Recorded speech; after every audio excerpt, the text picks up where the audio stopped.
Hi, this is Mike at Beachhouse Surfboard Repair. I just want to do a follow-up on filler. Here you can see just a normal delamination, and you'll see a lot of people just fill this up with filler. Oops, don't want that in there. Fill this up with filler, sand it off, and it's good. Unfortunately, in the future, that is going to crack. Filler doesn't have any real strength in and of itself.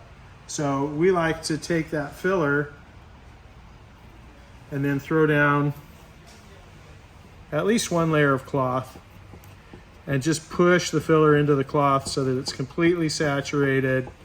That way there's a substrate, your filler has a little bit of strength. I'll put down a second, which is great. We'll just sand through this, but it's important to fill, make sure it's pressed into the cloth really well, or else when you sand it, you'll see weave. And then just a little more on the top to make sure you have enough to sand it smooth. And that's how you do a strong fill. So here's a follow-up. This is the fill I did with the cloth. It's been laminated and sanded. And just for comparison, I put just a slab of fill, just of pure Q-cell.